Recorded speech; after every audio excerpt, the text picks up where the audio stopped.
Una vez más acá, Juan Data, desde la Daticueva en Oakland, California. Como ya estarán acostumbrados, normalmente uso este espacio para hablar de ya sea libros que acabo de terminar de leer o discos, álbumes, por lo general en el sentido histórico, discos que salieron durante mi época, durante los 90 y que rescato como historiador de la música. Hoy, sin embargo, voy a hacer trampa. No voy a hablar de un disco histórico ni de un libro. Por el contrario, voy a usar un libro que no leí como excusa para hablar de un disco que acaba de salir.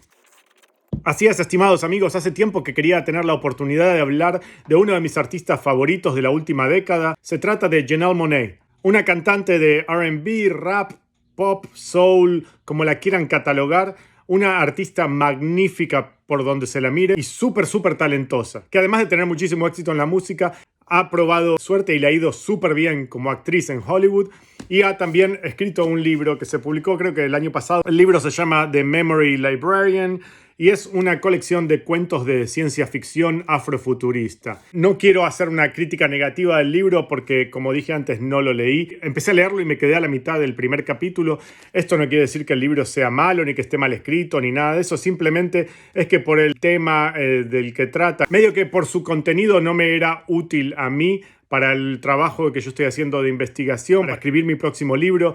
Entonces, en el momento me resultó como una distracción y lo abandoné. Pero ya le voy a dar una leída y quizás que hasta les haga una reseña cuando llegue el momento. Pero hoy quiero hablarles de su último disco, La Edad del Placer, The Age of Pleasure, que salió la semana pasada o la anterior y me llegó en vinilo a fines de la semana pasada. Así que lo tengo en alta rotación últimamente.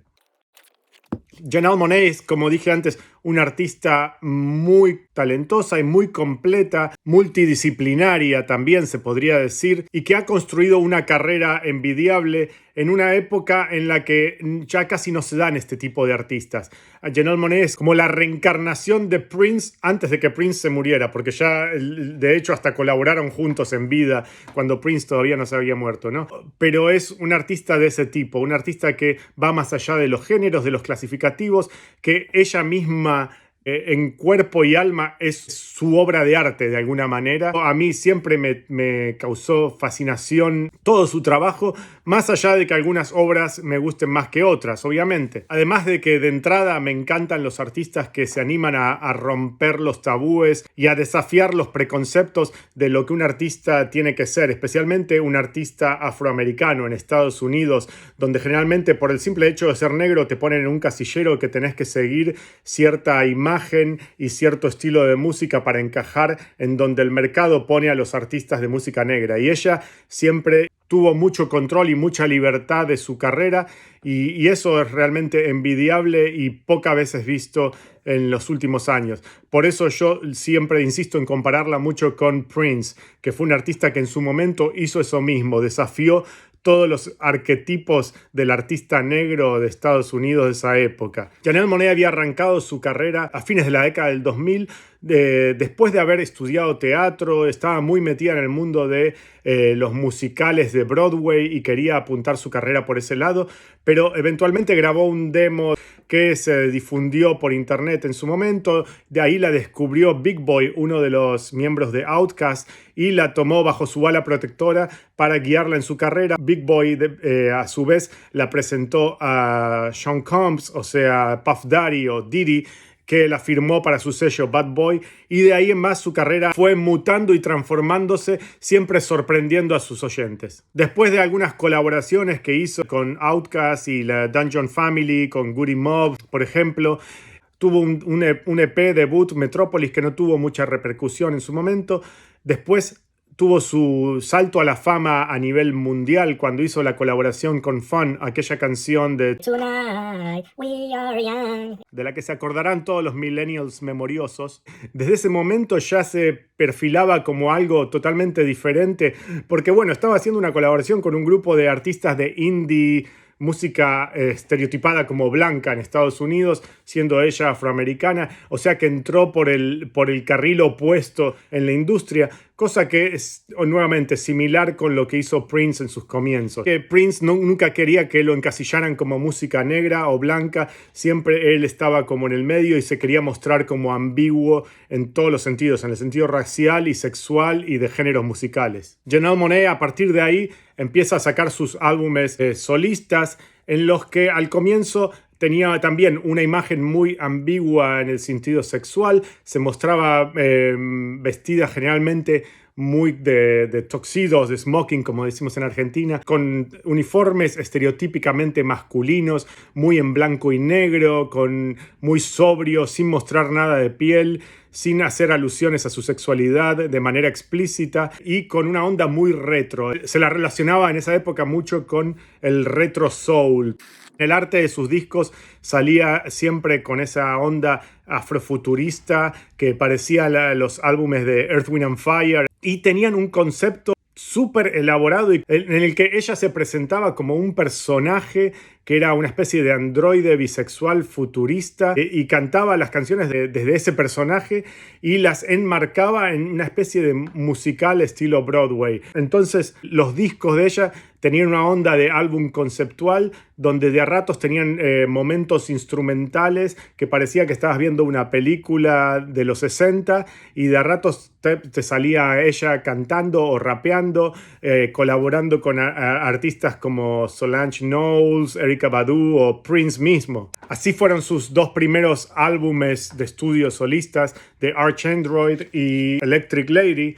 Y todos estos trabajos ella los presentaba como una obra conjunta, como si se tratase más que de secuelas, de movimientos en una ópera, algo así muy grandilocuente. De hecho, tenés la primera que es The Chase Suite, después tenés la Suite 2 y 3 en The Arch Android y la Suite 4 y 5 en The Electric Lady. La cosa empieza a cambiar cuando ella funda su propio sello y saca este EP fundacional de su sello, que es una especie de compilado firmado por Wonderland, el sello de Wonderland Presents, y el álbum se llama The EFUS o IFUS, o andás a ver cómo mierda se pronuncia. Aquí, junto a artistas del propio sello de ella, además de Kendrick Lamar mismo, se incluye la canción Yoga, o Yoga, diríamos en argentino, en la que es la primera vez que ella se aleja de aquel modelo de chica retro soul, media chapada a la antigua, y habla de mover el culo en la pista de baile, apelando al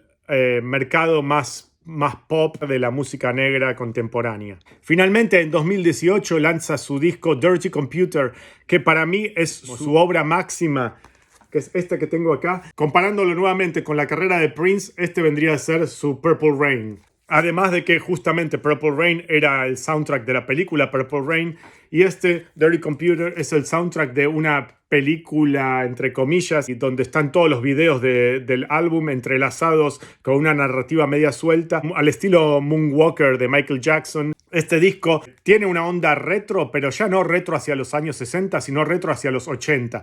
Hace acordar mucho a la época de gloria de Prince. De hecho, hay canciones que parecen hechas en homenaje a Prince. Además, se deshizo de todas sus pretensiones de musical de Broadway, toda esa onda de soundtrack y de conceptos volados afrofuturistas, de androides y todo eso. Largó toda la mierda y se dedicó a hacer canciones de 3 minutos en formato más pop, accesibles para el público general y con mucho rap. Para mí, una de las mejores canciones de ella, que es The Django Jane, que es un rap donde ella rapea de comienzo a fin y bien al estilo de Queen Latifah, del rap afrocéntrico de fines de los 80, que me encanta. Es durante la época de Dirty Computer que empieza a hablar más abiertamente acerca de su sexualidad y empieza a mostrarse más ligera de ropas, se empieza a autodefinir públicamente como bisexual o pansexual o genderqueer, más recientemente incluso como no binaria, aunque sigue usando los pronombres femeninos para referirse a sí misma.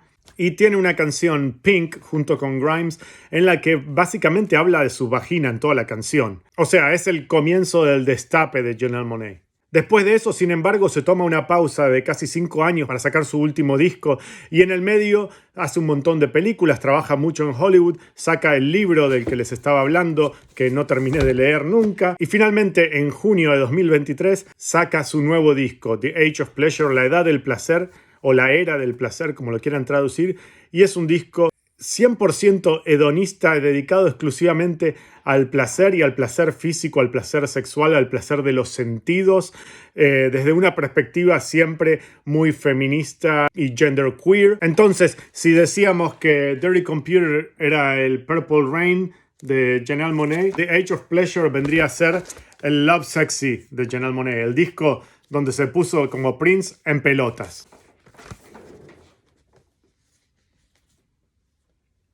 No solo sorprendió a los oyentes por este cambio tan radical en su imagen, además hay un cambio muy notorio en la musicalidad. En los géneros musicales a los que se acerca, casi no hay rap en este último disco. El disco se enfoca más que nada en Jamaica y en los sonidos del Caribe y en parte en los afrobeats contemporáneos. Yo creo que el disco ella lo conceptualizó como la música de una pool party, una fiesta de pileta donde está ella con todos sus amigos y amigas en pelotas en el agua disfrutando y toda la gente son todos lindos y todos hermosos y todos se llevan bien y si nos organizamos cogemos todos, ¿no? Si vieron el video de Lipstick Lover, entienden a lo que me estoy refiriendo, porque el video está llenísimo de epidermis femenina al punto de que es casi softcore porn. Hubo mucha reacción negativa de algunos críticos que la acusaron incluso de haberse vendido, de haberse sumado a la onda hipersexual del pop contemporáneo. Yo creo que esto va más por una cuestión de búsqueda interna personal de ella, de liberación personal de ella, lo cual a mí, como digo siempre, no me parece algo que deba ser juzgado para nada. Ella tiene sus razones y su justificación y yo no soy quien para juzgarla por hacer eso. Y además es una mujer hermosa de pies a cabeza, así que puedo disfrutar visualmente de eso, aunque ella no lo haga para el disfrute de los ojos masculinos y lo haga exclusivamente para liberarse ella misma, para sentirse sexy, hermosa y divina ella misma, o para empoderar a las mujeres entre sus fans. El disco además cuenta con un cameo muy llamativo, otro que a mí me encanta, a mí en lo personal, que es nada más y nada menos que Grace Jones, otro ícono de la música negra y que también siempre tuvo esa onda de ambigüedad sexual y de alguna manera romper esquemas y tabúes de lo que la música negra era o debía ser. Y llamativamente en un disco que está lleno de reggae y de influencias jamaiquinas y caribeñas, invita a Grace Jones, que es una artista jamaiquina, que cuando la escuchamos hablar en los documentales tiene un acento jamaiquino bien fuerte, bien marcado y hermoso. Sin embargo, cuando sale hablando en un interludio en este disco, en vez de hablar con su acento jamaiquino, sale hablando en francés. Algo que se me hizo totalmente inesperado, pero al mismo tiempo encaja con lo que estas dos artistas hacen porque se caracterizan las dos por hacer cosas inesperadas. Musicalmente, el disco quizás que no es mi favorito, pero esto no es que sea malo, simplemente que yo no soy muy fan del reggae ni de la música afrocaribeña en general. No me disgusta tampoco, pero no es algo en lo que yo me especializo. Y además el disco, como dije antes, tiene muy poco, casi nada de rap. No es mi favorito por eso, pero es un disco buenísimo y que les invito a todos a visitarlo y escucharlo y que saquen sus propias conclusiones, obviamente. Y por ahora me despido, me quedo acá en la Dati Cueva tomando mate y disfrutando de las vibras fabulosas de este álbum de Janelle Monáe. Hasta luego.